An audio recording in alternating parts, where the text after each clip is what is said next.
right, and good evening, everybody, and welcome to Train World TV. And we have another action-packed virtual event tonight. And who else but Jim Wiggin from Athearn Trains is the big featured guest on tonight. How you doing, Jim? Hey, I'm doing great, Ken. How about yourself? All right, and not too bad. Thank you so much for joining us tonight. My And pleasure. we also have our regular co-host, Tony Cook, Model Railroad News. How you doing, Tony? I am doing great. I'm so excited. You know, Ken, when they announced these legendary liveries and we already had the flat cars and planes I want to talk about, I said, Ken, we got to get a hold of Jim. We got to have a show because we got to talk about these. They're so cool. Oh Yeah. my God. It's this month's packet. And also I want to go over some stuff that just came in this week and stuff from the previous packet too, because there's so much great Athearn product coming out. I just feel like it's overwhelming that there's so much that we really got to break it down for people and show them what you guys have to offer, because there's just so much now. It's unbelievable. Yeah, that's true, Ken. I mean, the developers, well, all of us here at Athearn, we've been super busy. And, I'm happy to say in the last year, even before the rebranding, we started to ask for input from our fans and our customers with surveys, with comments. And we introduced an email system that allows people to say, hey, I want this road, I want this locomotive. And it goes straight to development. And development has got a gold mine of data now. And so that's why we've released a lot of these locomotives and freight cars this month, because it's all based on what our customers want. And it's just a great time to be in the hobby. That's great, Jim. And Tony, so when you get those monthly Athearn packets, did your jaw hit the floor? This month, especially, I'm always excited to see anybody's new releases, but Yeah. certainly Athearn's. And man, the legendary liveries on the U50s, as if I wasn't excited enough with that. Then when I flipped the pages and got to the GP15s and saw they were doing Rio Grande, that I've always wanted those baby tunnel motors, it was like, wow. So yes. And as you know, I already have them all reserved with you. So I am set. I'm already done. So when you ask, as you always like to ask in these shows, Tony, what would you buy? I don't know. Check my orders. I already did. Very good. So let's get down to it, because I know a lot of people want to see what's up Jim's sleeve tonight.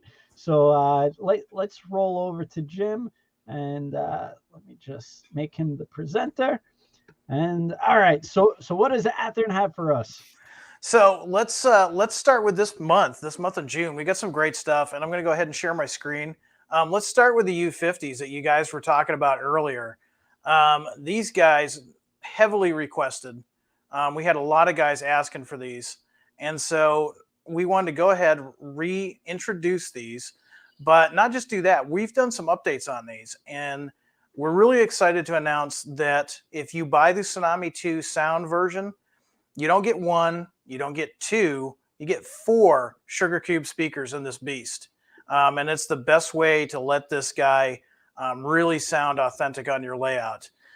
Let's see here. I got a picture that I'll show you some of the artwork of which ones we're going to be doing. Cool. Starting with UP here.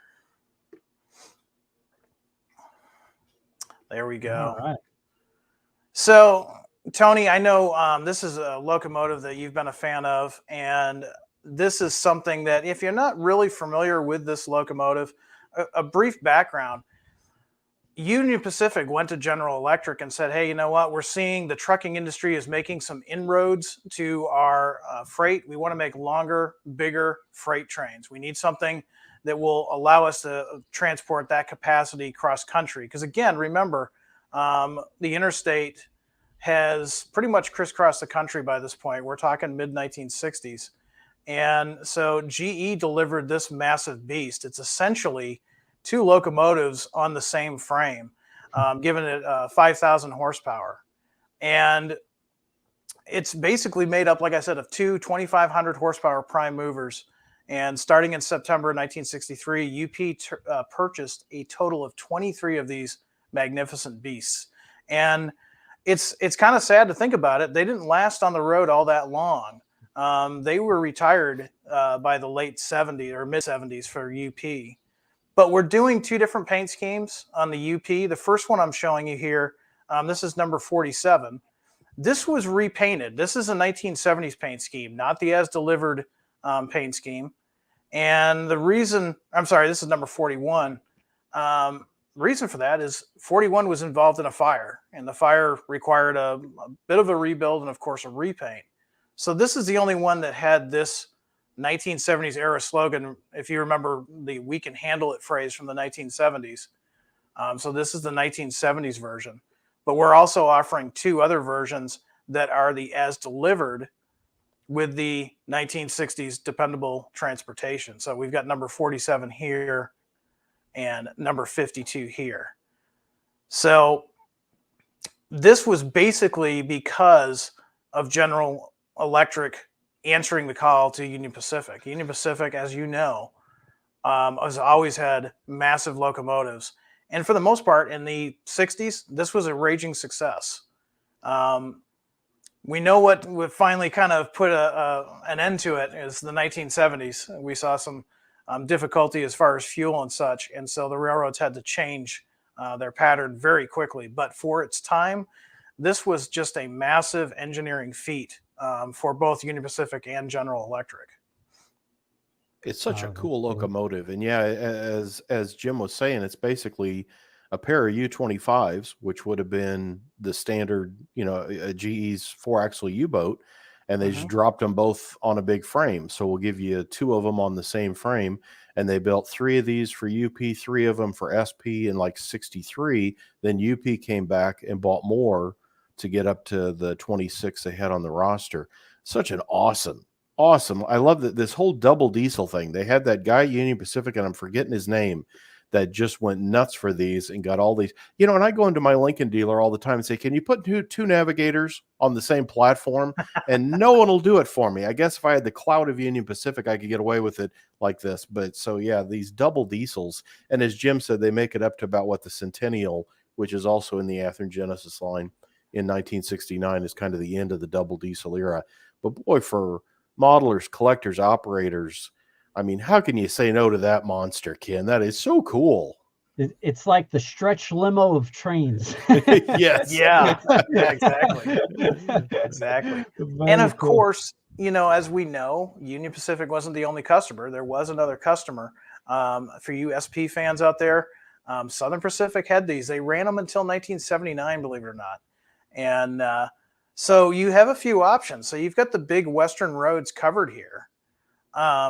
We're doing these in 3 numbers, and these are as they appeared towards the end of their life cycle. But here's what sorry, go ahead, Tony. Sorry, Jim. Just a quick question. I see on the artwork, like you see the insides of the locomotive. So does that mean there's going to be a fan cover, or will that be all painted? So what you're seeing there, the kind of the see-through section with that squirrel cage, that's the turbo on either side. And yes, we're going to have metal etched parts, so it will be so you can see through there. I don't think you've done that on your past units. We've done versions of it. Okay. It's kind of a touchy thing because we have to be careful about how the drivetrain is. Obviously, we want to have a nice, robust drivetrain, but we want to keep that authenticity that Genesis is known for. So we're going to keep that see-through feature to keep the authenticity up. And these are 8-wheel drive. So they're not all-wheel drive. The way we've designed them is so in order for us to keep that authenticity and the look is they're going to have 8-wheel drive, but they're also going to be slightly heavier than the last version. So with that weight, these things are going to be like their full-scale cousins. They're going to be awesome pullers. And nice. Do you know the customer, or not a customer, but a fan out here wants to know how long the model is? Do you have the specs by any chance on that? You know what? Let me grab those real quick. It is a monster. And let's see. Let me grab that real quick. Sorry to throw you on the spot. No worries. Find it as well, but I thought it was a good question because it is two engines together, so it's got to be pretty decent. It really is. And, these are monsters. And I'll also, while we're getting that data, I'll let you know what the minimum radius is, because a lot of guys want to run these on their layout and they want to see what the radius is. Right, right. So minimum radius on these, believe it or not, is 18 inches. Wow. But they look, yeah, that's, I mean, and what you've got a little bit of help there because we've got that fully articulated set of trucks. Right. So that helps. But really recommended, I mean, if it really wants to look good, recommended is a 22-inch radius. Right, right. And I'm looking at it here in front to see if I've got those specs in front of me. And I don't have those in front of me, but we'll have to get back to you on that. Okay. And that is correct, that the kind of pivoting, it almost looks toyish the way the Pilot, you see those, but that is correct. That is how they really were, that kind of gimbal setup with two of the AAR Type B trucks. And the real deal was so big that it had swinging front and rear pilots, which seems incredible. But yeah. Yeah, absolutely. I mean, I can just imagine the noise this thing made on the rails and the greasers on the side of the rails just going crazy to get this thing around a curve. But like you said, Tony, with that articulation, that definitely did help. They were 83 feet 6 inches, so they're basically the length of like a Superliner. Yeah, is what I'm seeing, and 40-inch wheels. And now you mentioned the four-wheel power trucks that they'll have the see-through etched metal. And I'm trying to remember because I have a Union Pacific from a past run. I think I have an SP2, and there are slight differences, which you guys are going to do. You see the red emergency light, SP Never Metal light package you didn't want to buy, and these got them too. So the horns, the light packages are correct for the SP and different from the Union Pacific. And in addition to those upgrades, I know you haven't gotten to that yet, but you talked about the 4-cube speakers, but there's lighting changes this time too, aren't there? Yeah, absolutely. And this is another thing that our customers have been asking for. And I'm so happy that we're doing this with a lot of future models as well. Working marker lights. Long before the ditch light era, classification lights were still used. You can see the SP 9952 here has a sample of that. Something else that we're doing is lit number boards. So from now on these locomotives, you'll have a separate function for your lit number boards, which I think is really cool. That's one of those features. We've done it with our newer offerings. Now we're starting to bring that offering into some of our older models as well. And the truck lights are new for this time truck too. Truck lights as well. Yeah, that's right, Tony. And of course, everything's LED. So those truck lights are in 4 locations, just like the prototype was. And when you say truck lights on this engine prototype, what would customers expect to occur? Sure. So if we look at the truck area here, Ken, what ends up happening is there is a light up here in the frame that shines down, and that's basically for a safety reason. So mainly when crews would get on and off the train, it was just another way for them to make sure they had sure footing in low light situations. That's a really cool feature. It's a cool feature, and it's one of those things too that folks have really enjoyed that with, say, our AC 4400s that we're going to be coming out with, but the SD70 ACUs, we had those on that model, and people really like that. And since it's a Tsunami, you can go in there and fine tune that lighting based on your liking. If you want them to be brighter, you can. If you want them to be very subtle, you can adjust them that way as well.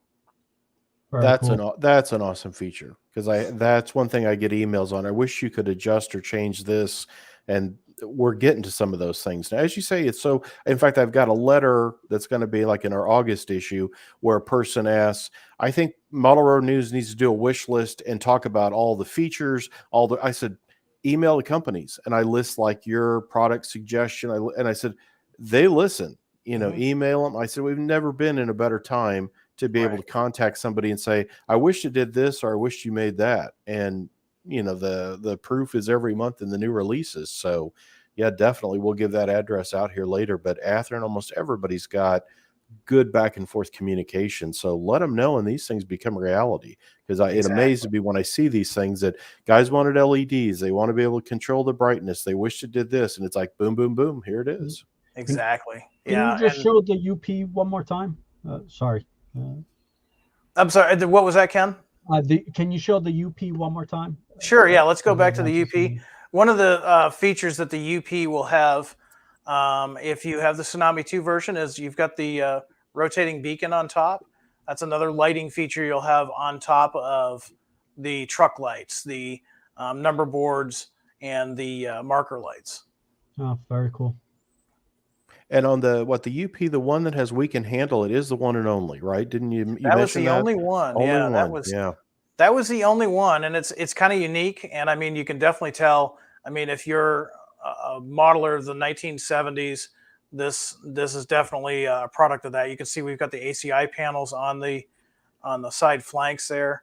That we can handle it. I mean, that was their slogan back then, and it's kind of cool to see this locomotive painted up in that 1970s paint scheme. That is very cool. Now, Beautiful.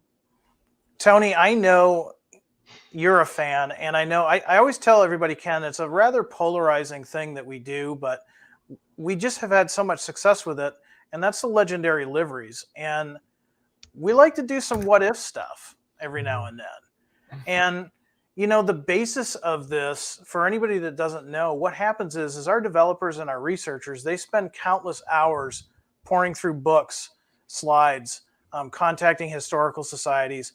In some cases, we actually work with the actual railroads, and we'll talk about that later in the show. But we'll find stuff. We'll find information, and Tony knows about this. When we did the SD80s earlier this winter, CNW almost purchased SD80 Max. What would SD80 Max look like in CNW paint? And we introduced it in our legendary liveries. And for those guys that model a different universe where the CNW never became part of the UP, they can have those locomotives. And that's what we're doing here. We've got this mid-1960s into the early 70s billboard or pinstripe Santa Fe paint scheme. And if you think about it, Santa Fe was having the same struggles as the other Western roads. They definitely experimented with large horsepower.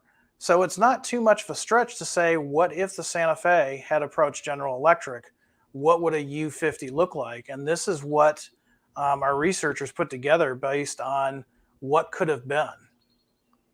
And it really it's amazing. Yeah. And as you say, Santa Fe bought a lot of U25Bs. Right. And this is basically two of those together. Santa Fe was a big GE customer. They bought the C-Truck, 6 axles through. They were the only buyer for like the U28 CG and U30 CG passenger units.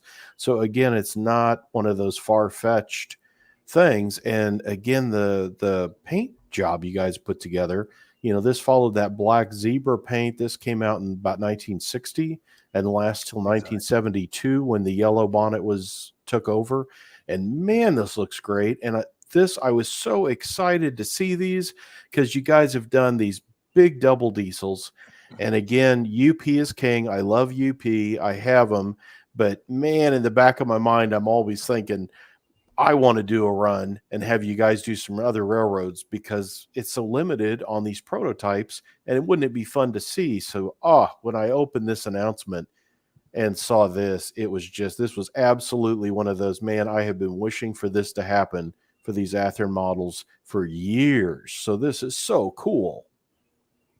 Yeah, it really is. And again, it's based on our feedback. We know that it's not for everybody. We have a lot of prototype modelers. They want to stick to the prototype. We understand that. And we offer many models for those guys.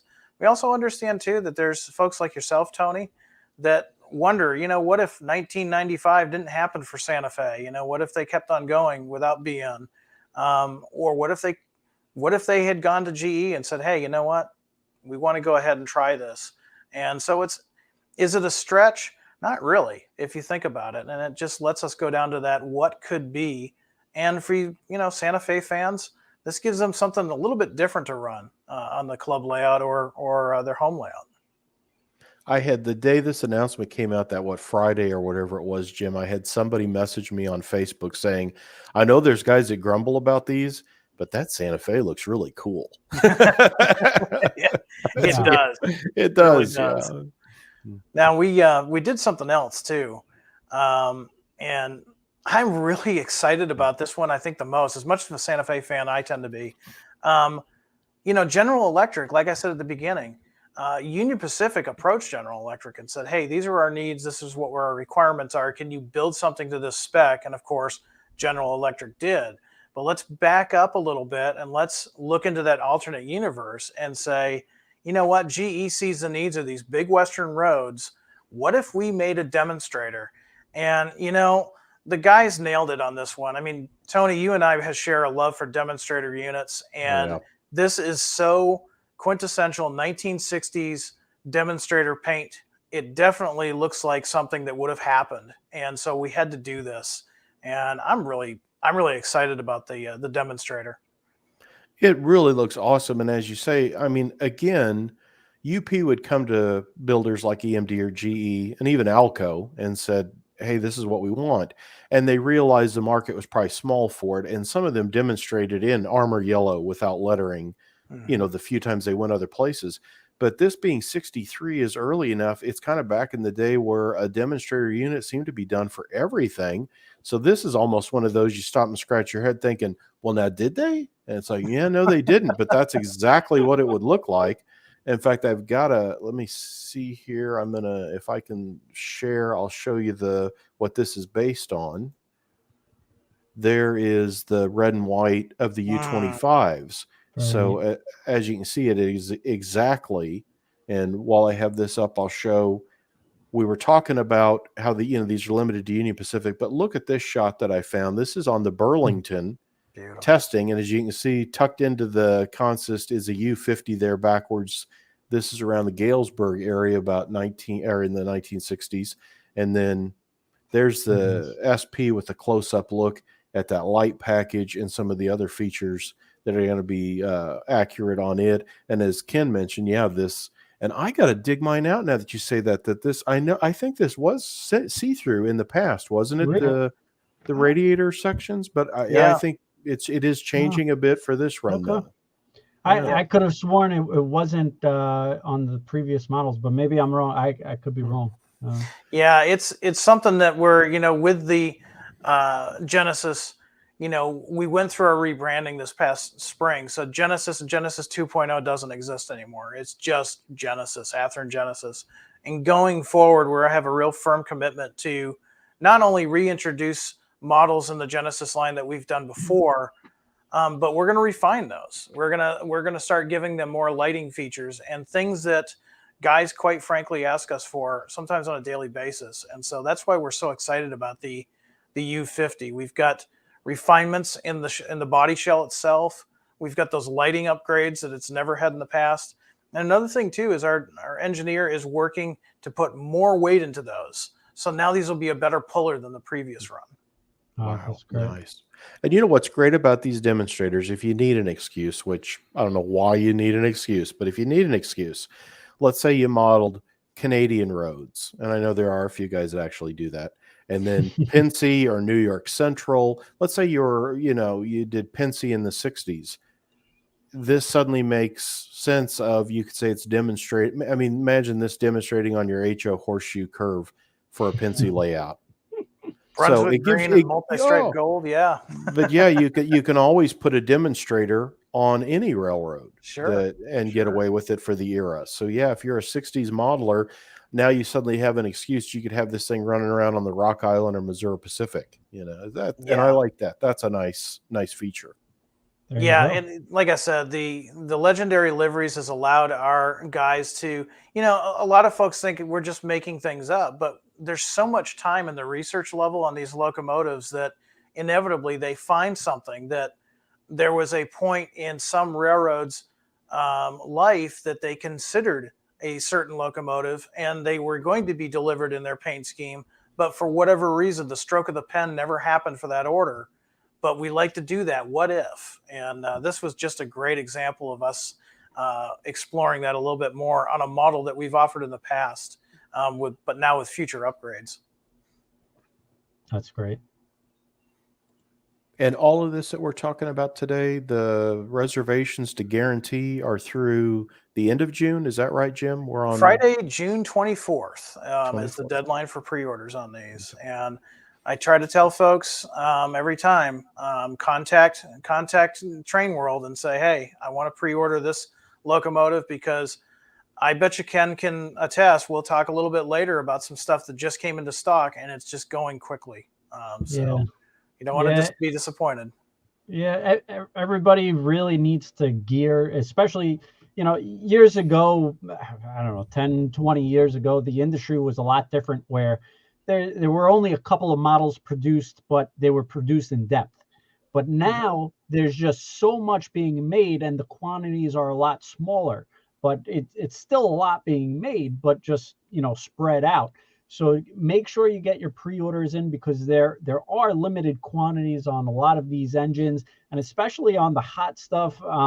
I could tell you a whole list of items that people missed the boat on, and really were kicking and screaming. The Athearn P42s that came in, I don't know, the first batch maybe like 6 months ago, but everybody was crazy hot and heavy over it. Then it was sold out within the first couple of days. We even got it, so it was like amazing. So a lot of these products, and these legend liveries, you call it, or legendary liveries, legendary liveries, they're going to be hot. I mean, I know there's some of those critics that speak out loud about them, but for the other 95% of people out there, they love the paint schemes and something different on the railroad, because a lot of times a lot of these companies, we're all producing or selling the same thing, the classic standard Santa Fe engine. That's it. But now you're getting into different fantasy paint schemes and all these things that would have been. So it's great. It's great for the industry, the hobby, and a lot of people love it. So make sure you get your pre-orders in. Yeah, definitely. And so something else that we've introduced for June, and personally I'm excited about it. I know Tony's excited about it. Ken, you've probably seen a lot of people getting into model railroading since the beginning of COVID a few years ago, but they don't have a basement empire. They don't have room for a basement empire. Maybe they just have a point-to-point switching layout, and maybe they want to do something modern. And when I say modern, at least 1970s to modern day. So they don't want a Jeep 7. They don't want an SW 1200. They want something a little bit modern. And so we have in our lineup, and we're releasing it for June, the GP15. And let me bring this up for you guys to see.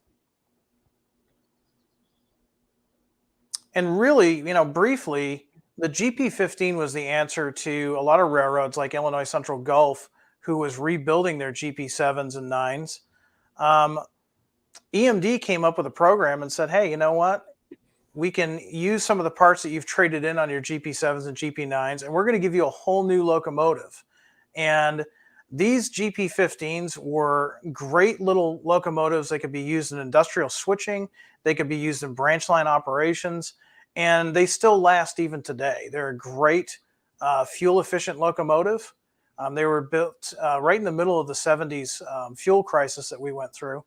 And so now, rather than take an older locomotive and spend a lot of money on the rebuild process, they could just use some of the trucks and some of the components from their previous locomotives, trade them into EMD, and get a brand new locomotive that was fuel efficient, much easier to work on, had the Dash 2 style electronics.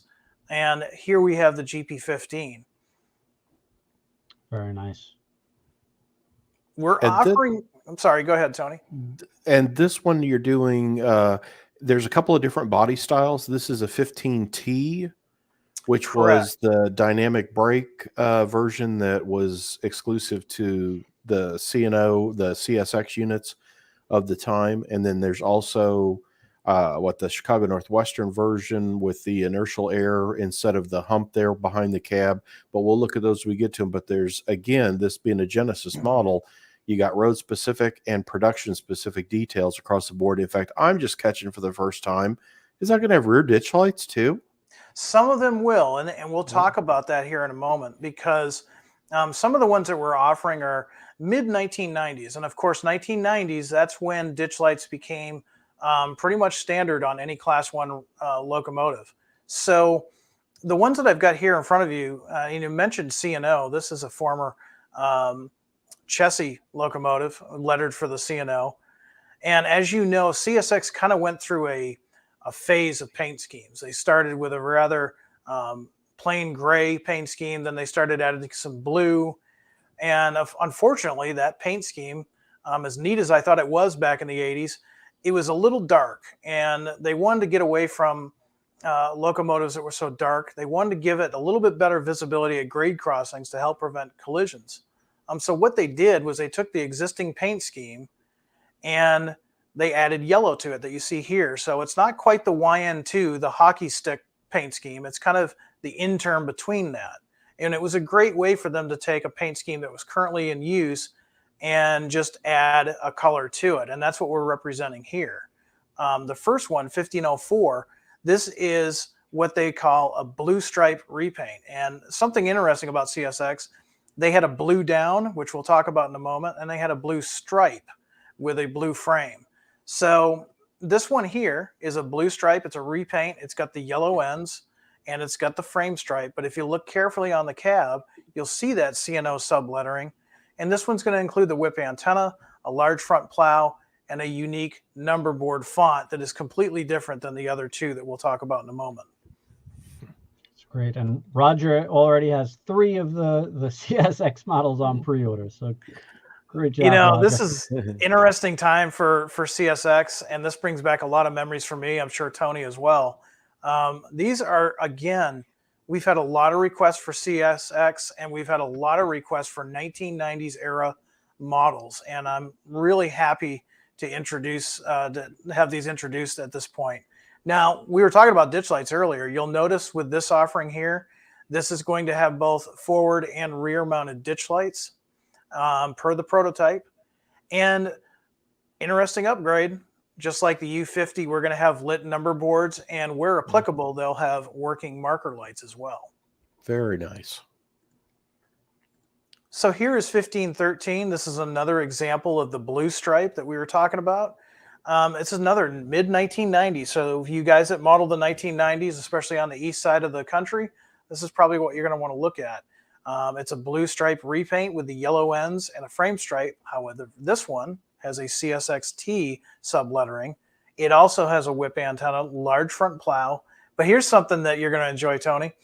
On the right-hand side of the long hood, the CSX lettering is crooked. Yeah, I assume following prototype. Following prototype. Wow. So if you order 1513 from Train World and you get it, and that side looks a little crooked, don't worry. Our guys have done the research. That's the way it was in real life. Funny. Wow, that's cool. It's one of those subtle details. Now here's 1518. Remember we were talking about the blue down. Instead of having a black fuel tank and black trucks, this one is completely blue, but it has the yellow stripe. This one is also sublettered for CSXT. And again, this is 1990s. So what's interesting about these models is even though they're all GP15s and even though they're all CSX, every single one is different. This one still has its Chessie front rock plow that it had when it was working for the Chessie. Mm-hmm. A lot of people are showing love for these GP15s. It's such a neat little model, and the Genesis reproduction of it is just awesome because it's a short little Jeep, but it's got so much detail that it truly is. It is a neat little model. And the nice thing is with a lot more, we're seeing a trend, at least at Athearn, we're seeing a trend of more guys modeling the 80s, the 90s, and even the early 2000s. And this is right in their wheelhouse. This is the perfect locomotive that, like I said, if you've just got room in your apartment for a small switching layout, this is perfect if you're doing the 1990s, even into today. Yeah, I think that as you mentioned the 90s, and again, you just look at numbers, how the age of that group, that is starting to hit people that were in high school, in college, and this was their first exposure to railroading was in the 90s. And I see that a lot from different modelers. And it surprises me because it used to be a time of it didn't have a lot of appeal, and it has really gained a lot lately.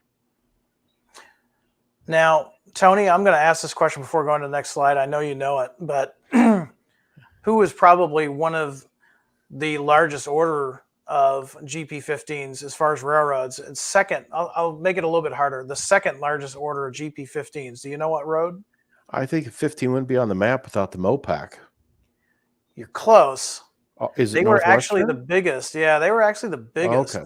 Second largest order went to the East Coast, actually, and went Oh. to my old Oh, stomping ground. Conrail. Yeah. Yeah. Oh, yeah. Sorry. Yeah. No, not a. It's not quite as many as Mopac, but Conrail ordered 100 of these GP15-1s in 1979, and Conrail bought these initially for secondary and branch line trains. What they did is, of course, they were a Northeastern railroad. They had snowplows on both ends. They were designed for bidirectional use. Many of those little branch lines didn't have a runaround for them, so they could run bidirectionally very easily. They also had signal boxes, which were standard equipment on Conrail locomotives, and they could also be used on road service when required. Where we're doing the broadcast on my end, actually, I'm about, I'd say about 8 miles from the old P&E, or the Peoria and Eastern, which ended up becoming a Conrail property. And I distinctly remember seeing one of these GP15s on that line on its way to Bloomington, Illinois, in the late 1990s. And that's what these guys are. We're talking 96 on this first one, 1645. And I know you guys remember the quality logo. That was really sharp when they started putting these on the locomotives in the late 90s. 1996 is where 1645 sits. It has the small quality logo. This one has Hyatt bearings, a small EMD plow on both ends, and this one only has ditch lights on the front. Now here's one that I'm really excited about, and that's the Operation Lifesaver. Cool. Really sharp. I'm probably gonna have to order one of these myself. 1662. It's was painted up like this in 1997. It does have the large Operation Lifesaver logo. Hyatt bearings as well. It has a small EMD plow, but this one, if you look carefully, you can see that it's got ditch lights on both the front and the back. Very neat. And then finally, in the Conrail offering, we've got 1667. 1667 is a 1997 era paint scheme. Still got that quality logo, but a little bit bigger than 1645. So if you're a fan of the quality logo, you might want to go with the later model, 1667. This one, though, has Timken bearings. So you're going to have a little subtle changes like that when you buy a Genesis model. It has a small EMD style plow on both ends, and this one only has front ditch lights. Very neat. And we know the guys we're seeing a lot of requests for Conrail. And Tony, I think you mentioned it just a minute ago. You know, it used to be the 90s was not something modelers really found any appeal to. They were more interested in the steam era or the transition era. And we're seeing the younger modelers come up through the ranks. And like you said, they remember these locomotives and these roads from the 1990s and the early 2000s. And so that's why we're seeing so many requests for these. Oh, Conrail for sure is way hot now compared to, 10, 15 years ago. A Conrail release was seen to be hit and miss. And now, yeah, it's got a really good fan base, I think. Yeah, absolutely. Now, you did mention Mopac earlier, and we're really excited about these because we had a lot of folks write us and say, hey, you know what? You've got the GP15s. Can you do the Mopacs? And we didn't because there were some limitations with our mold. We're happy to say that we're going to be doing some changes that we've never done before, specifically for the Mopac modelers. So these are accurate to what the Mopac had. And believe it or not, their initial order, goes back to June and July, 1976. And of course, Mopac had a lot of branch lines. And so this was used for their branch line, their local service. They even had a traveling switch engine service. They used them for yard switching. And sometimes they'd even use these as extra power for their mainline trains. They would ultimately order 160 of the GP15s and an additional 30 GP15 ACs much later. So they kind of took the Conrail order and they kind of blew it out of the water. Mopac really loved these GP15s. Wow. And you say the tooling, and I hadn't realized this, but yeah, until this announcement came out, but there'll be new changes to, is it in the shell long hood? I forget. I know it gets those two extended stacks there on the roof, but what's some of the changes to the tooling to make it correct for Mopac this time? There's a couple of different things. One of them is the Blomberg B trucks. And then we've also got, in some cases, like 1555 here, based on a 1977 model. It has mixed bearings. So it's a little unique, and it's something that we haven't had in the past. So that tooling has been updated. So this one here has the Blomberg B trucks with the mixed bearings. And you're right, Tony. Subtle things like the stacks. There will be some other refinements that will be made to the shell itself, specifically for Missouri Pacific. That's neat to see on the trucks, and I know you've been doing that on a lot of the Genesis Jeeps and F units, and that when we talk the bearings, for anybody that does it, it's like the slope and the square journal boxes there on the ends of the axle can be mixed on those older first generation Blomberg trucks. And of course, the Jeep 15 being a trade-in, those trucks came off, a Jeep or an F unit or something. And so again, as you look across, if you look closely, you can see we've got like box journals up front. I see, I think, a slope journal on the first axle on the rear truck, and then that kind of the rounded box-like journal on the end. Exactly. And then that's, yes, there we go. So yeah, that's a slope on the left side, and that would be kind of has that point to it. And then the rounded one is the more box-like. Wow. And then the bell hanging off there where the dynamic brake section would be is a Mopac signature thing. And then Mopac and the exhaust stacks they like to do on these units. But really nice. And I assume the lettering will be accurate with, you see the Mopac Screaming Eagle under the cab there. And you notice its blue looks a little different. And you may think, is that a mistake or something being done just in the artwork? But if you look at any pictures, and those faded real quick too, they were an adhesive and they were a slightly different color. And that's something I think you guys have represented. It seems like I've seen that on a few Mopac things recently where that is now being caught and comes in and really looks, it adds so much to it to catch that adhesive look of that square that was a slightly different blue background from the Jinx blue of the locomotive. Yeah, absolutely. And, the 1555 is one of those that you're referring to. This is one in the group. We're going to be producing 3 of these Mopac units. It's got the Missouri Pacific logo on the cab, but like you said, it was an adhesive. Think of it as an industrial decal. And that blue was just a little bit different, and especially as they aged. I know we've seen pictures, Tony. You've showed me some great pictures of Mopac. As that aged, that blue would just wash out. And it was so noticeable to see that large adhesive logo on the side of the cabs, especially when they started fading out. Sun fading, yeah. So here's 1562. This is going to be different than its stablemate, 1555. This is based on the 1977 era. This one has a front pilot stripe. It has the blue patch with the MP logo on the cab like 1555 had, but this one has the Blomberg M trucks. And that's a like vertical shock absorber on the right. Let me see if I can axle, zoom in so you can see that. You can kind of see, that shock mechanism like you were talking about. Wow. And then very detailed. Yeah, it's one of those things where when we do Genesis locomotives, it's the details that really come out when you start doing the research. They may all be GP15s. They may even be from the same order. They may be for the same railroad, but here's a case in point. Like Tony said, depending on what they traded in for, depending on what trucks they got. And so even though they came from the same order for the same railroad and essentially the same paint scheme, they all have subtle differences. And that's what Genesis is known for.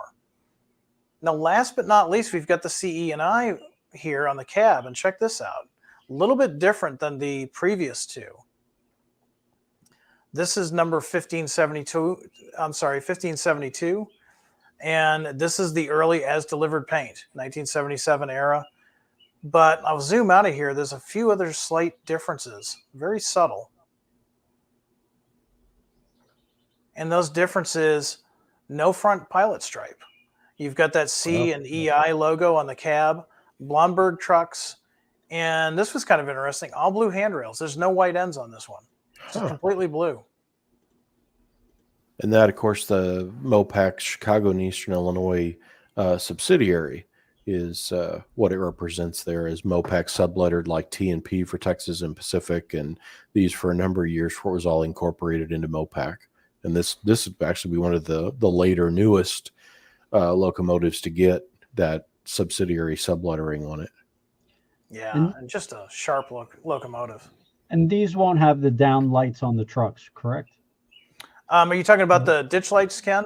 No. The truck lights. Not on this run. We're going to have the working marker lights, depending on the era. So the MP will have that, and they're all going to have working number boards. Got it. Very nice. Now here's one, Tony. This one got me so excited. I am a Rock Island fan. Yep, I know you are. Yep. Yeah. Even though I come from New England, I am a huge Rock Island fan. I always felt bad for the Rock Island. The Rock Island was a mighty fine line, and this is really cool. The Rock Island lives again. So if you're like me and you really enjoyed that, what we jokingly called back in the day the bankruptcy blue paint scheme, now it's been coined the born again blue paint scheme. This is the Rock Island Rail Company, and they really do exist. This is a 2021 paint scheme. This is not from the 70s. This is a new short line, and we're really excited. It's neat to see an old, once familiar paint scheme back today in the form of a Class 3 railroad, and they're based out of Sumner, Mississippi. They started in 2017.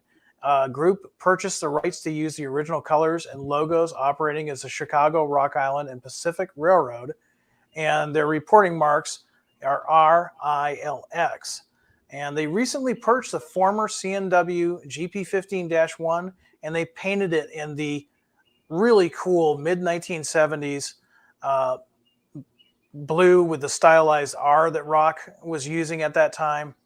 And it's officially the paint scheme that we've got here. We worked closely with Rock Island Rail, and they gave us the official approval to use their paint scheme on our model. And a couple of things that we did with this, even though it's a former Chicago Northwestern, the bell's been relocated to the frame. It now has an M3 horn. It has an Union Pacific style front plow. It has Sinclair and Can style antennas. And of course, since this is a modern day locomotive, this is going to have front and rear ditch lights.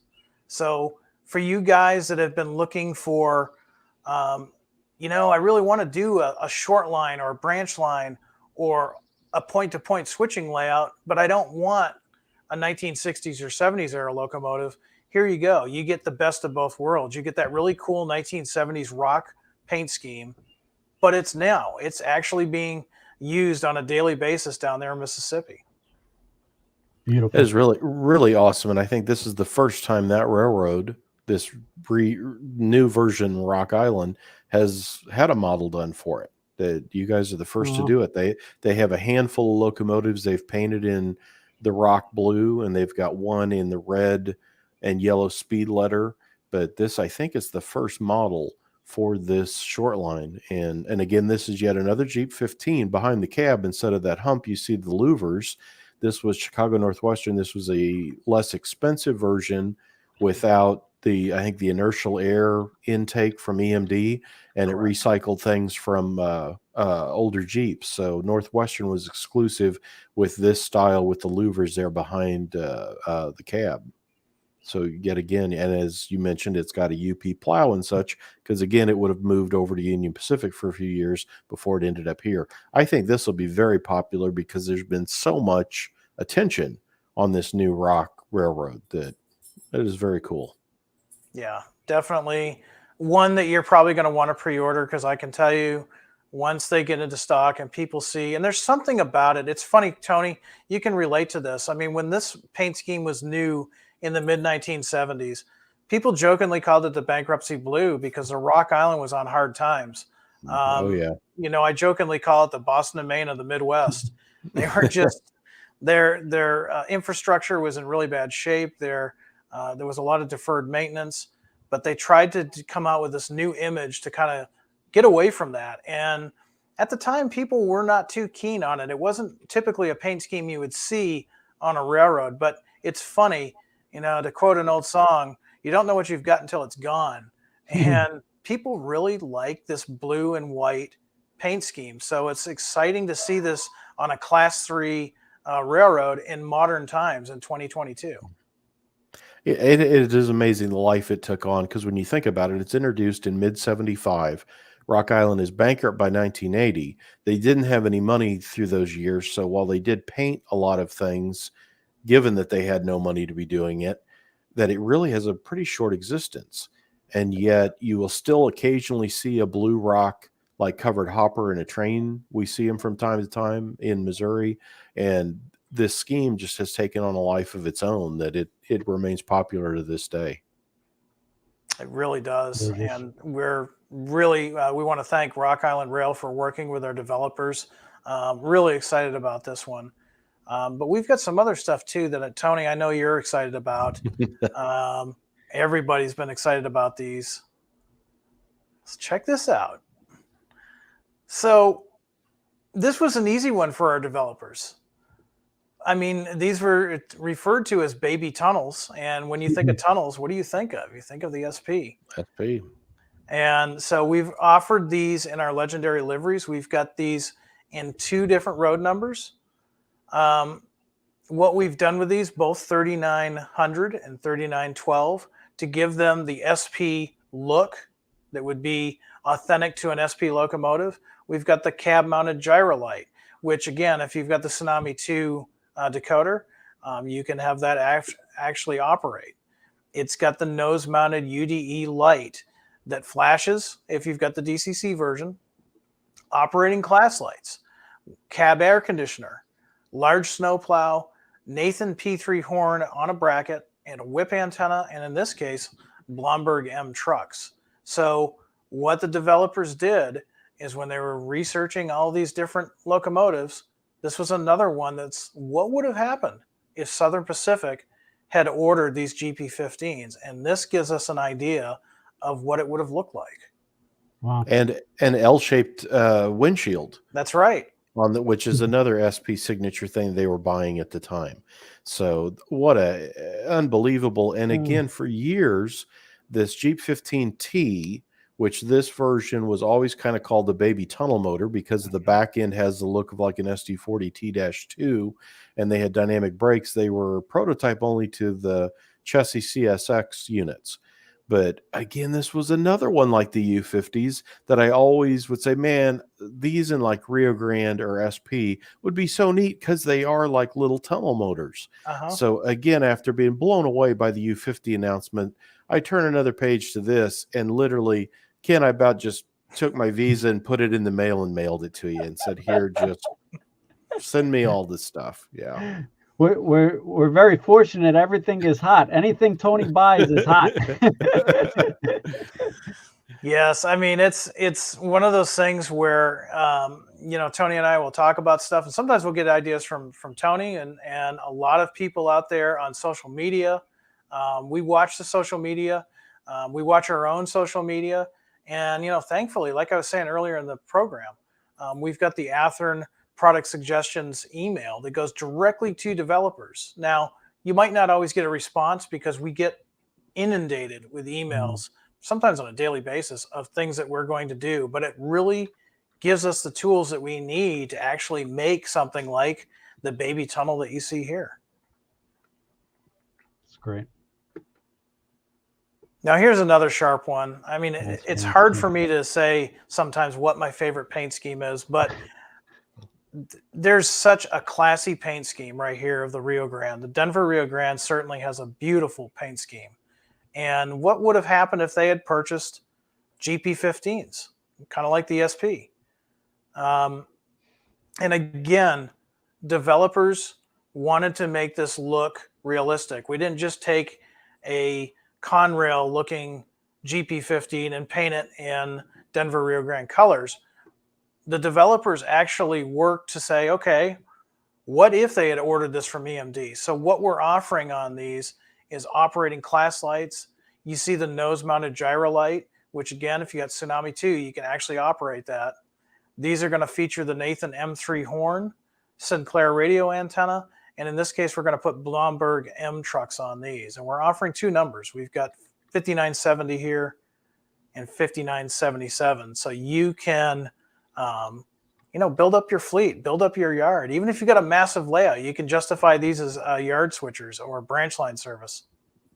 So amazing to see, because the tunnel motors, yes, SP is the reason they exist, and SP was a bigger road, but boy, Rio Grande is right up there as one of my all-time favorite roads. And this again was always a wish list, or someday I'm gonna custom paint one of those little T tunnel motors, or G15s, and make a little baby tunnel motor. So when I saw this, and yeah, the gyro light on the nose, it's got that small air horn package that Rio Grande did.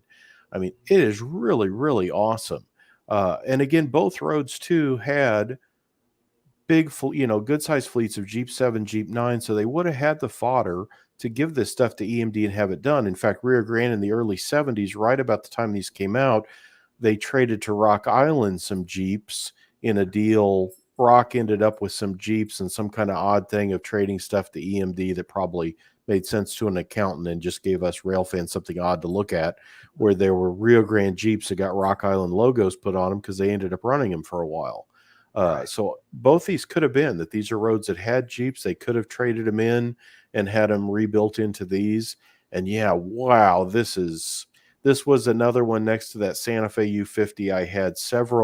I had people saying, oh, sacrilege, it shouldn't be done. The Rio Grande didn't have them. And then I had more people, saying this is so neat and baby tunnel motor. And it was so fun to see other guys typing that into Facebook or in emails to me of, wow, did you see they're doing baby tunnel motors? I'm like, I know. Yeah.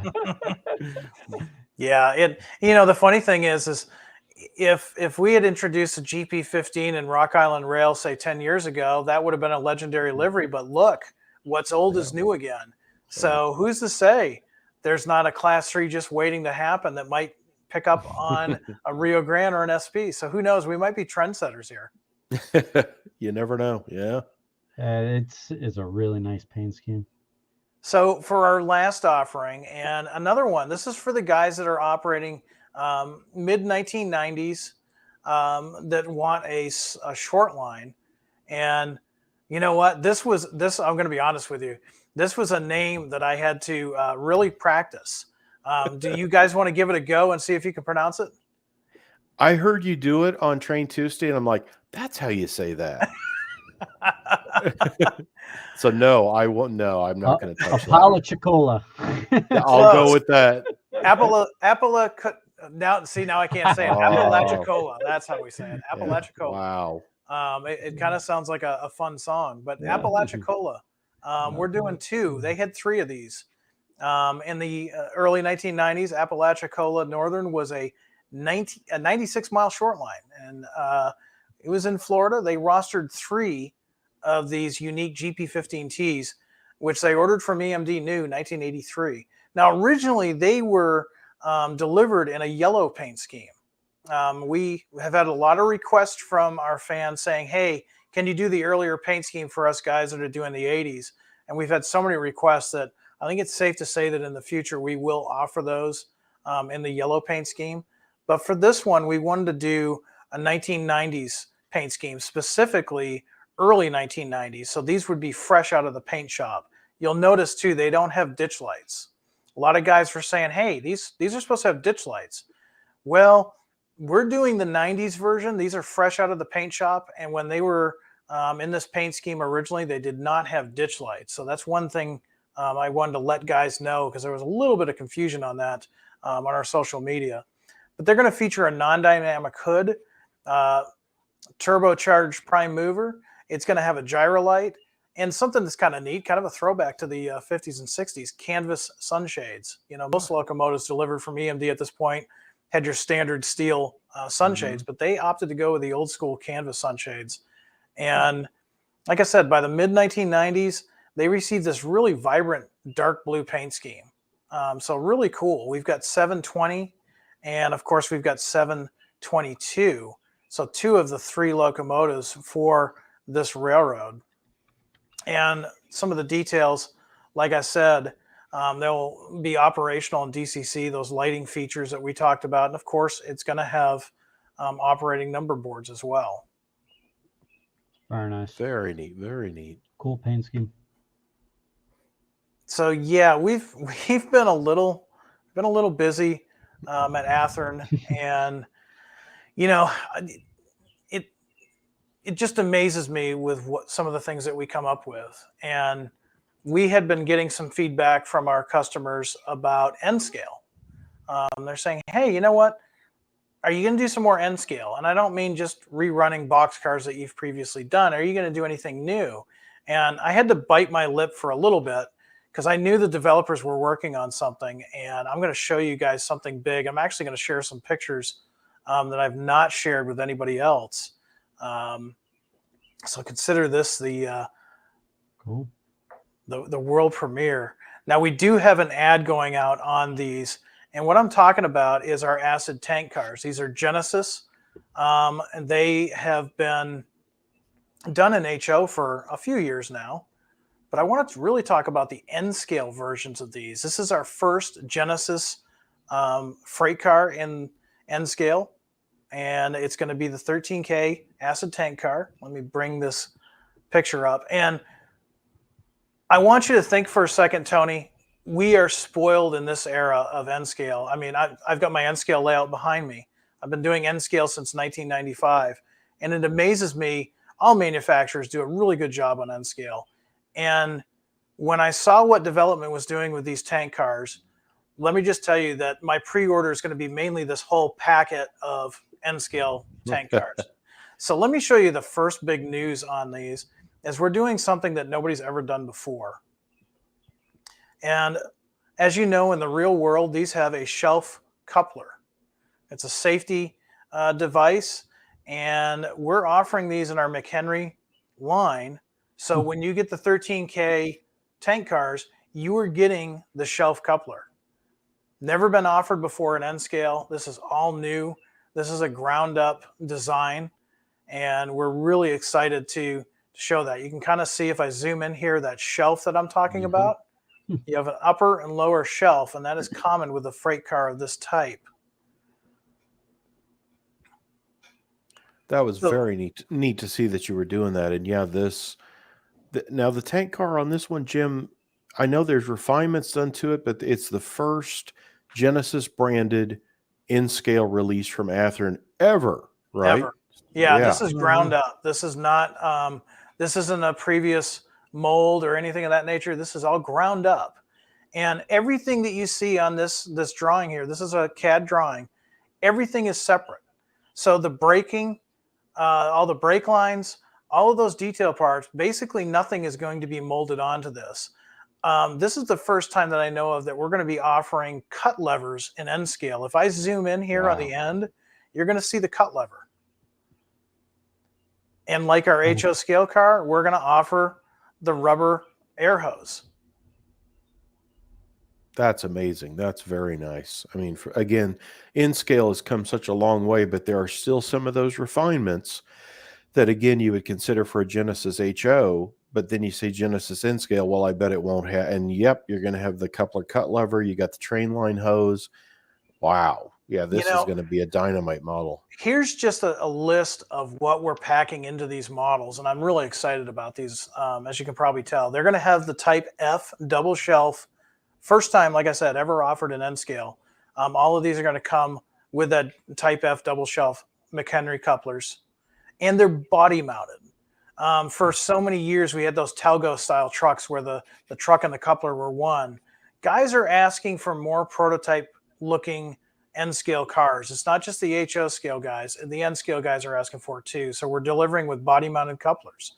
These are going to have separately applied metal grab irons and handrails, rubber train line hoses, coupler cut levers like I zoomed in on, full underbody details. So the brake, the train line piping, all of that is going to be separate pieces on these models. Etched stainless steel crossover platforms and top platforms. When we're offering these in 2 different body phases, we're going to do the early and the late style. Different top platforms as appropriate per the prototype, different brake systems as appropriate per the prototype, different end sills as appropriate per the prototype. These are Genesis. Just because they're end scale doesn't mean that our researchers slacked on the research. They're going to have all of these features. And the other thing too, these are perfectly weighted to meet the NMRA RP20. These are weighted and ready to go. You don't have to add weight to them. They're already up to regulation. And then another thing that I'm excited about is not only do they work great on your standard code 80, which may be SnapTrack or one of the mass-produced tracks, but they'll go on code 55 just as easily, and code 40. So for you guys out there that have code 40 track, these will look amazing on your industry spur. Very nice. Wow. So super excited about these. And we're selling these this month, both in the HO and the N scale. We're going to sell these as 3 different road numbers for the singles per road number. And we're also offering them in a multi-pack. And, you know, I can tell you, Tony, one of the advantages N scale guys have is we can make some very realistic trains pretty easily, thanks to T-Track, N-Track, Fremo N, or just a layout, a home layout. You could build a really sizable train very easily. So we wanted to offer these as a 3-pack. That is awesome. Yeah, I think these are definitely, if you're into N scale, this is a car to take note of. And I think, again, this is going to be a bar raiser. You know, I say that a lot, or we say the hobby's never been better. And it seems like, you know, oh yeah, that's the same old song you're always singing. But again, here we go. Here's a N scale model that's going to take N scale yet to another level. So wow. Yeah, this is very awesome. And this is the first time, I think I have this in the Model Railroad News ad for the issue I'm putting together. But yeah, Jim, this is the first time you've shared these pictures with the public on this stuff. That's one of the fun things about this Train World show. And I always tell people this, Ken, when they ask about them, I said, you got to watch these Train World things, because these manufacturers will sneak stuff in, or Ken and I ask them stuff, and they'll tell us something that you don't see or don't find in like their website or their regular announcement stuff. So that's right. This here's a Train World exclusive thing that we always get a little bit of inside information that you don't catch anyplace else. Yeah, definitely. And again, we'll be offering these in the Genesis HO. The Genesis HO, a little bit bigger, so we have a little bit more room to play, but we're going to have the roller bearing trucks on the HO scale versions.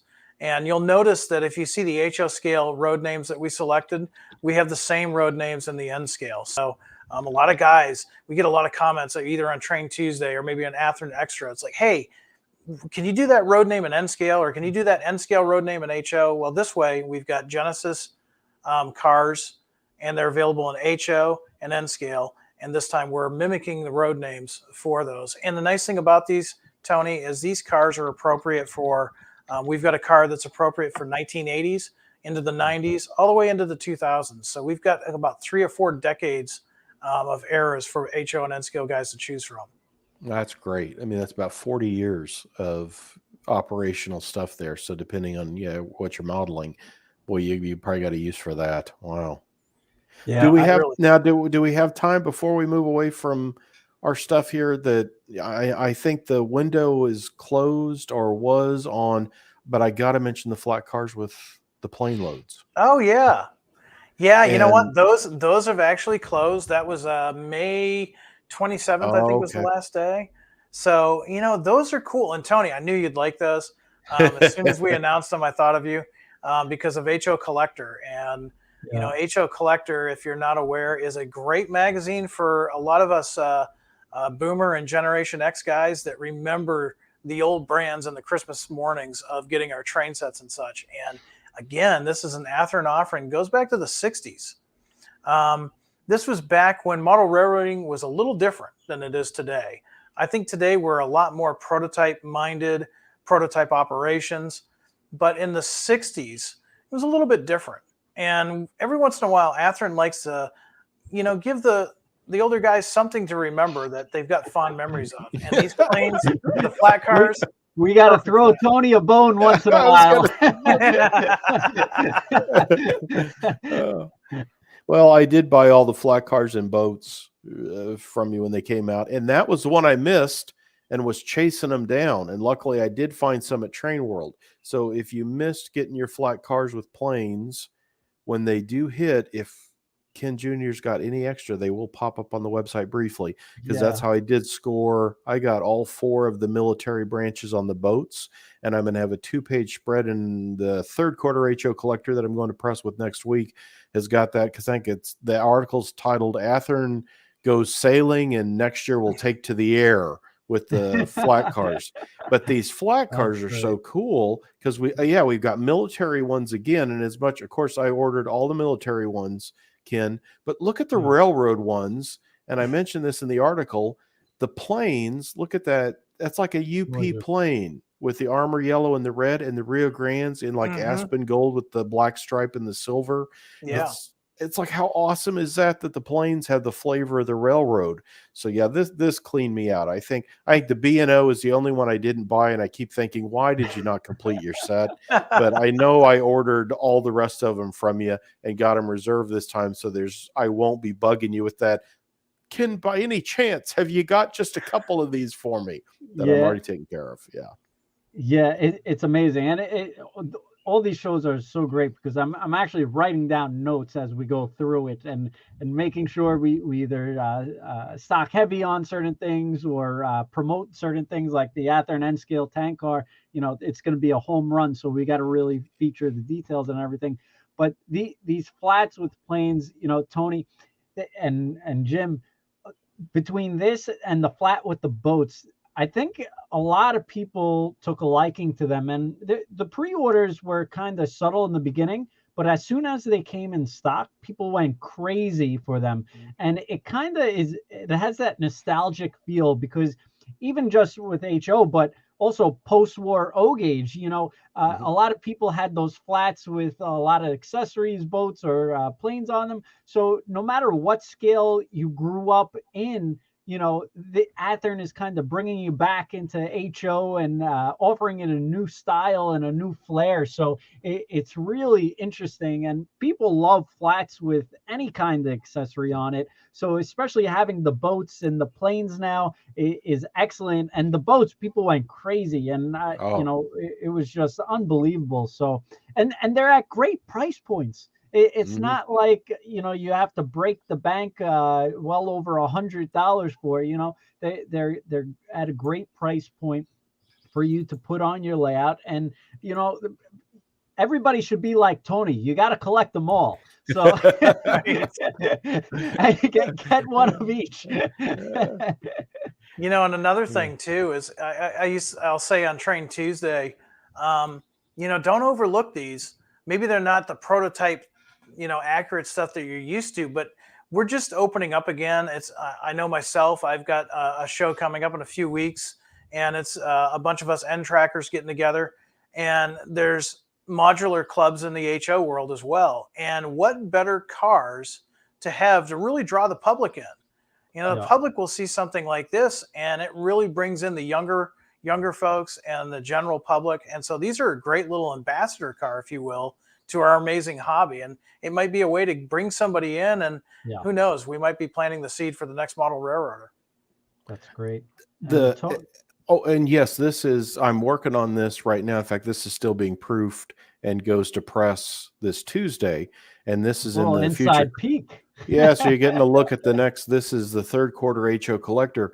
And the thing, those illustrations are fantastic justice to what the boats, the detail, and I mentioned this in the article, that the boats ended up looking so neat. Look at that. And you don't see that from that illustration. You see the cleats here, the little anchor, the light on the front is all painted. Look at this with all the markings on them. These are just tremendous. So again, as you look at these, imagine what those planes are going to look like with this quality of work done to the boats. That this is what blew me away when I opened these up and saw this. It's a pretty simple boat model. This was done about 1960, and I give some of the background history in the article of when it, was tooled up and what it was done for. And when you see them, they were basically single color molded boats. And you look at them now, and I first looked at these thinking, did they change the tooling on these? Because look at the extra detail. And no, it was always there. It's just the paint brings that out. So if you're not sure, you're hesitating, look close at what they did with these boats and imagine what these planes are going to look like. And again, these are going to be so neat. Got these, as I think I say these are must-have offerings. So, I mean, that is just too cool. And Tony, just to get that right, that featured article could be found in HO Collector. Yes, that'll be in HO Collector's third quarter edition, which goes to press on next week and is out. Let me see. I'll share the cover since I'm sharing here's the cover.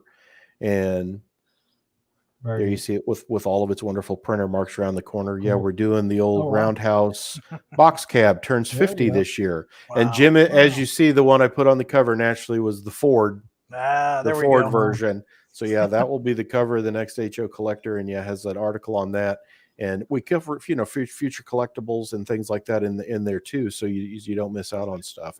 But I'm telling you, these flats with I think I'm gonna have to put the B&O that I didn't buy on there now. Yeah. And if they wanted to get a subscription to the HO Collector, they could go to hocollector.com to subscribe to that magazine. Website is hotraincollector.com, or just go to shop.whiteriverproductions.com, and you can see all of our magazines. Awesome. Model Railroad News and everything. Yeah.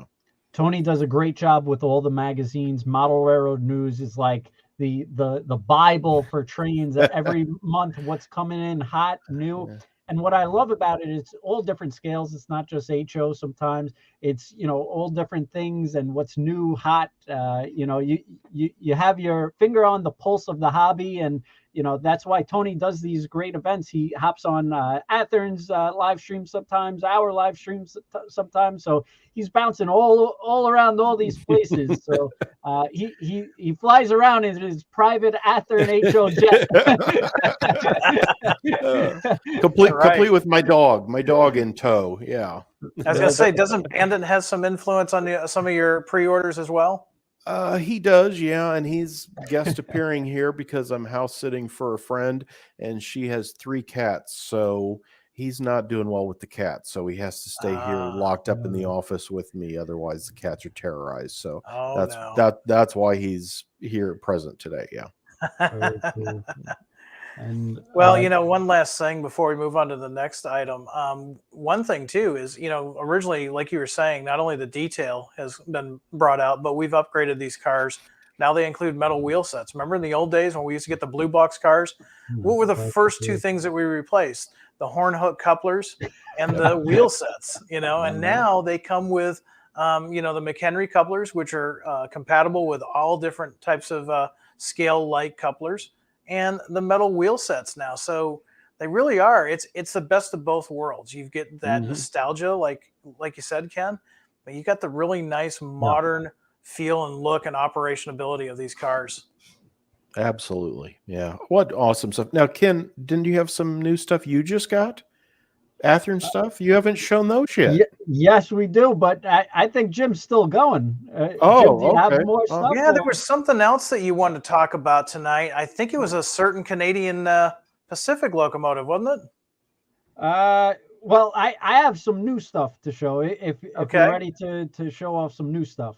We can do that. Yeah, I know you've got something there in the studio, and I've got some pictures I can share as well. Okay. All right. So this week, Athearn sent a huge shipment, and I'm talking the numbers are ginormous because there's so many pre-orders that we had to order so many engines, and half of it's Tony's orders, but the other half is everybody else. And I tell you, this is gorgeous.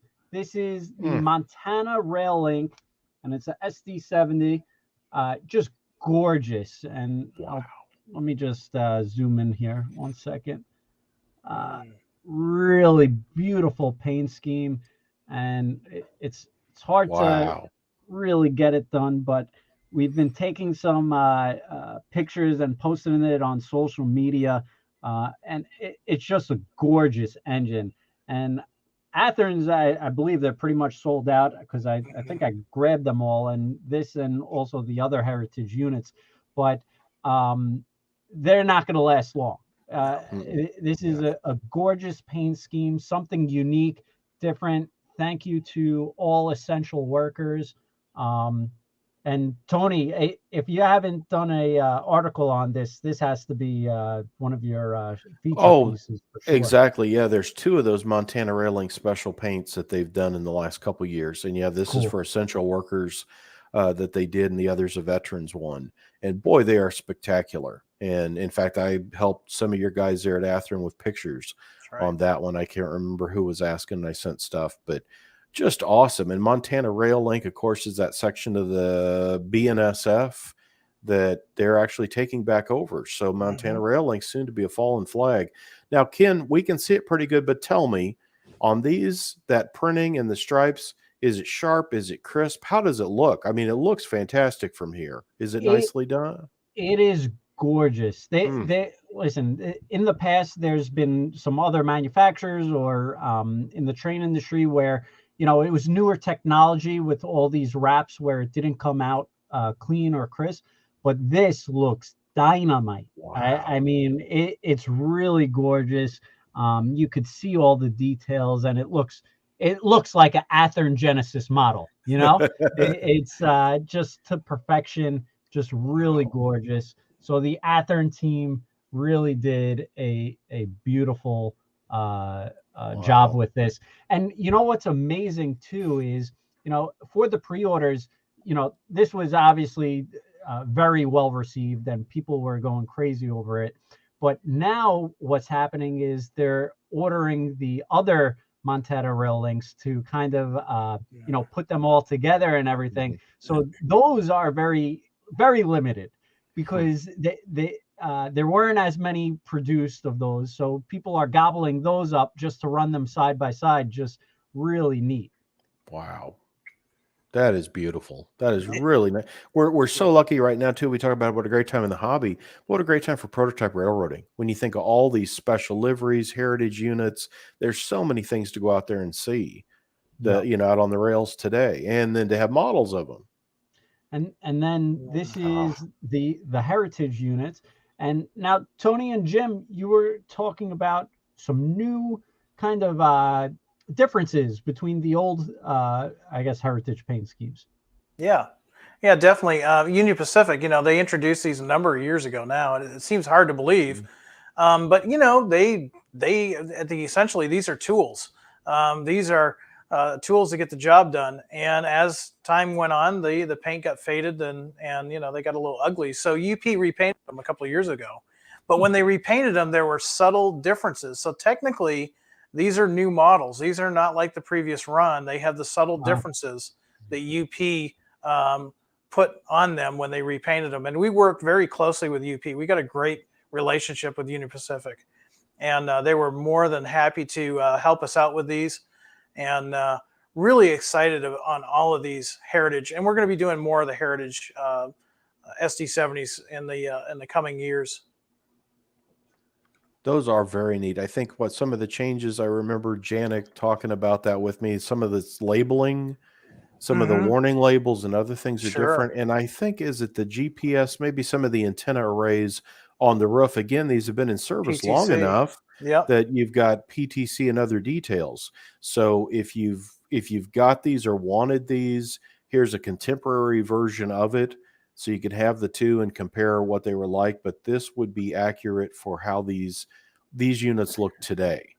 And boy, that all those are just, and it is amazing now how long they've been around, that they basically have kind of repainted them and there've been changes to them. But boy, I love that Katie with that kind of Texas special star on the nose, and that's that and the Mopac. Those are really pretty. Really nice locomotives. And it's another good example of why you want to get your pre-orders in with Train World, because Ken can tell you these things are selling hot. Heritage units always sell well. And again, like you said, Tony, this is for the contemporary guys. These have the PTC antennas, and those subtle changes that make them accurate to the actual prototype that we're seeing right now. I've got some other pictures if you want of the Montana Rail Link. Rail Link. Let's see here. And I was the same way. I mean, I'll admit I'm more of a guy that models into the 70s and 80s. But when I took these out for photography, I just said, wow, these things are just gorgeous. And this one, I can see why we sold out of them. They are just absolutely beautiful models.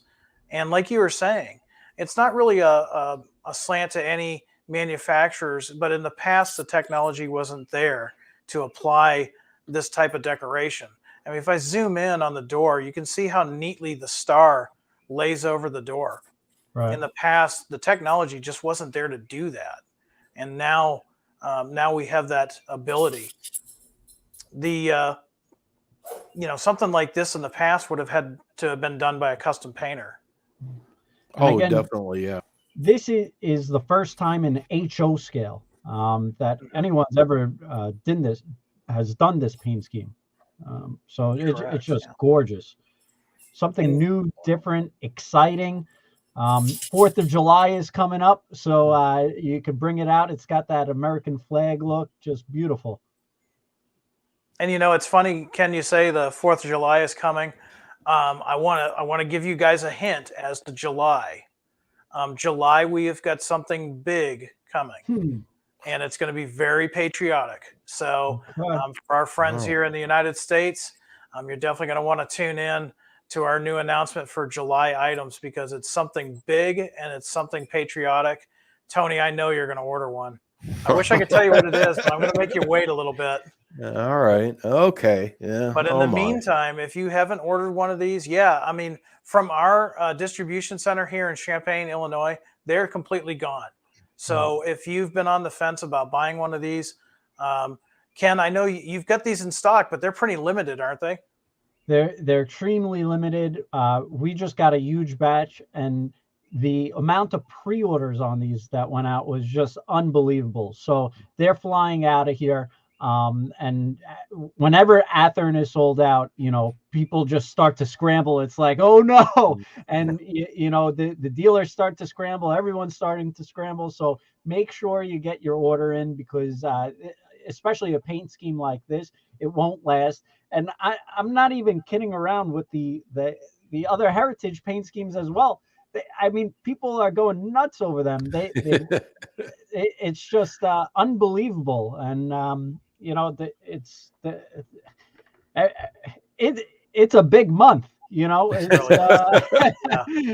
guys had a lot of hits this month, so a lot of good stuff. So a lot of fun that we were having. Yep. Yeah, we're actually shooting a video on this engine this week and hopefully next week. So we'll get some good stuff out there, and it's just keep on the good work, Jim, you and your team out there, and just amazing products going on.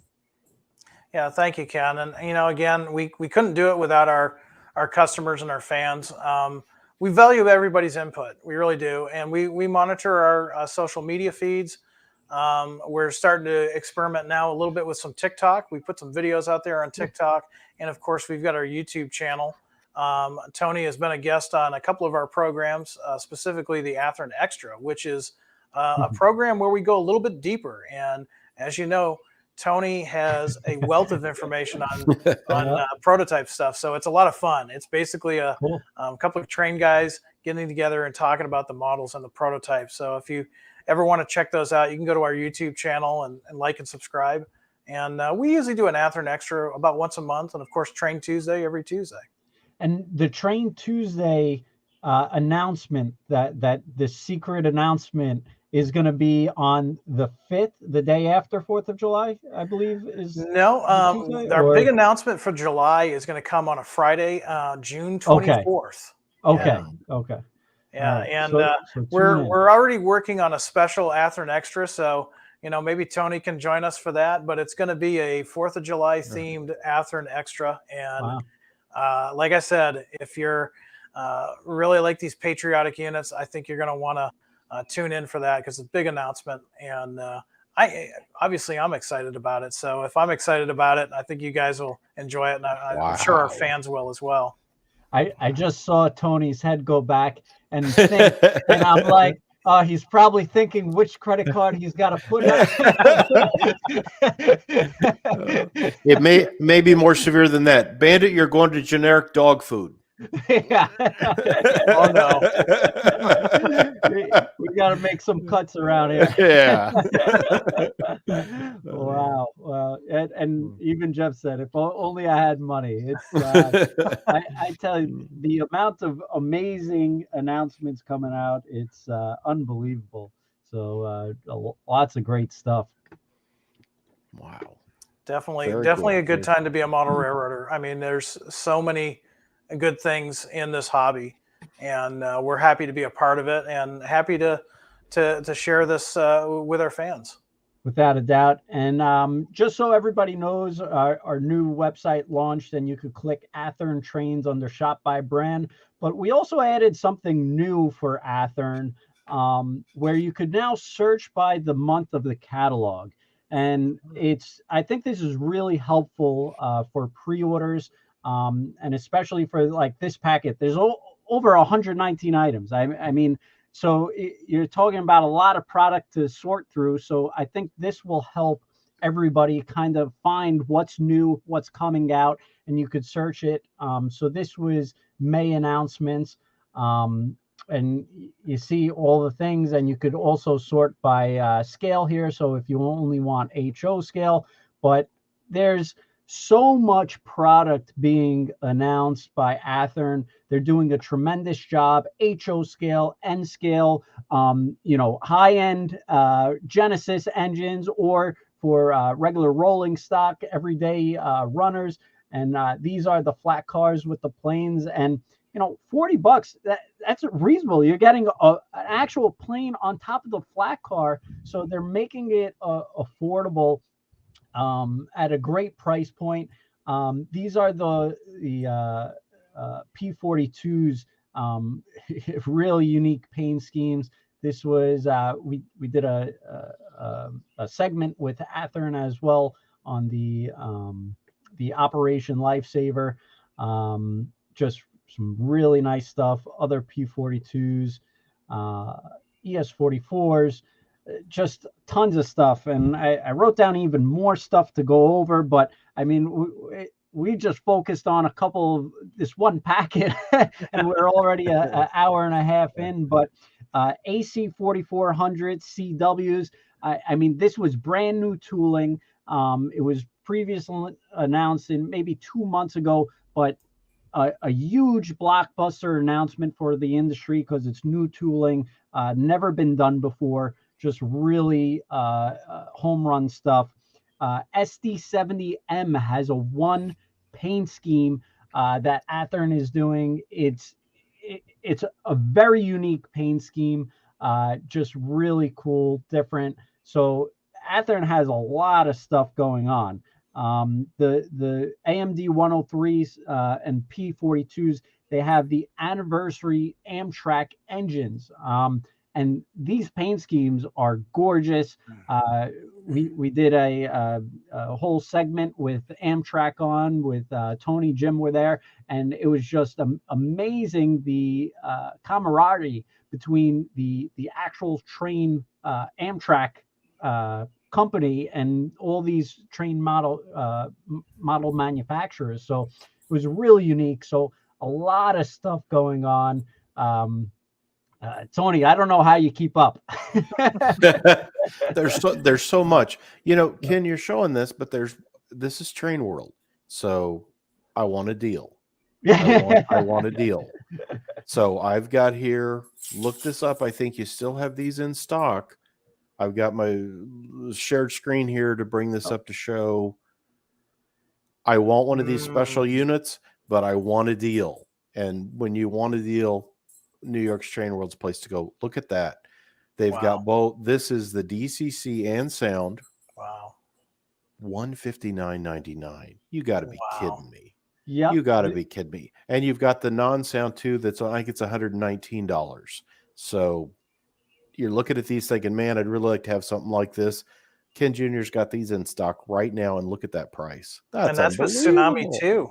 Yeah. Yep. It's a great special offer that we are offering. I wasn't even going to bring it up, but while we're on it, it's a great special. You know, we just recently reduced the price. Just really aggressive pricing. I mean, this is the lowest you're going to find it.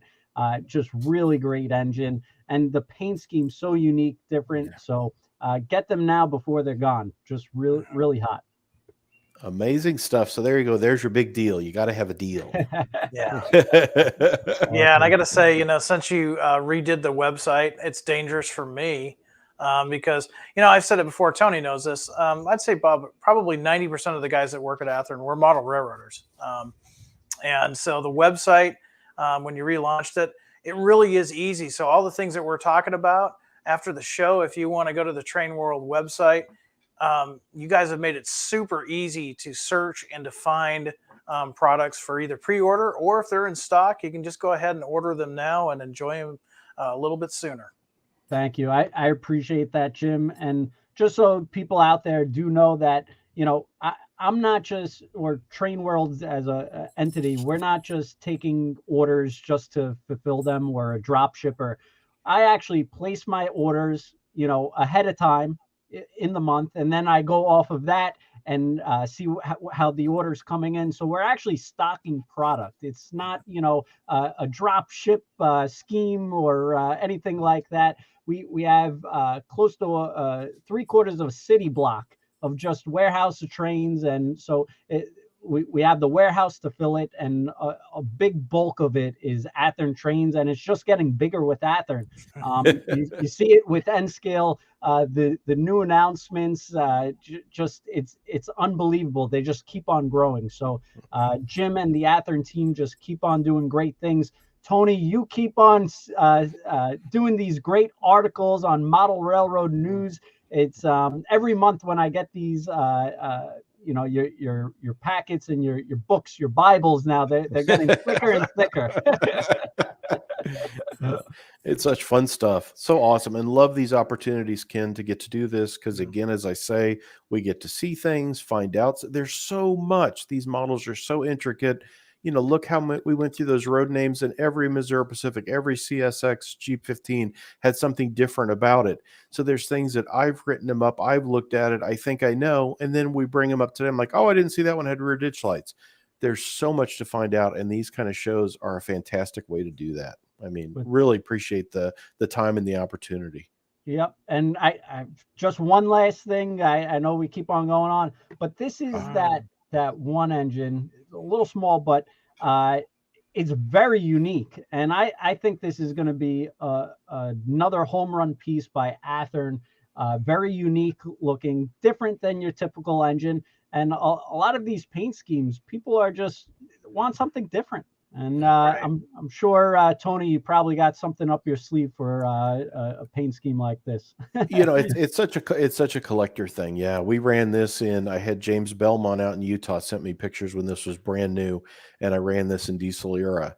And again, there's so many of these that literally you could collect model trains today and have no standard liveries. That all you do is collect heritage and special units, and you can have a whole case full of them. I mean, it's such neat stuff. I mean, again, it's a great time to be a model railroader, and it's a great time to just enjoy railroading in general. So much going on.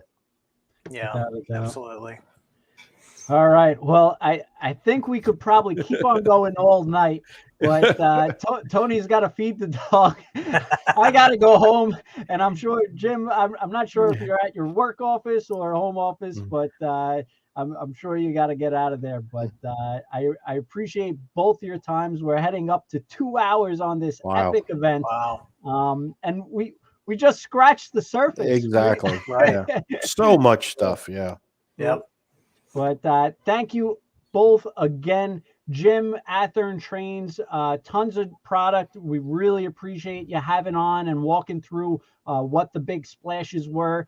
Tony Cook, always a pleasure. You are my right hand on these episodes, so I really appreciate you coming on. And if you don't have a copy of Model Railroad News, make sure you pick one up or order from the White River Productions website, and because he's got a ton of great stuff. And make sure you pre-order your Athearn items. The June deadline is Friday, June 24th. June 24th. So make sure you pre-order your Athearn items. Thank you, everybody. Have a great night and stay safe.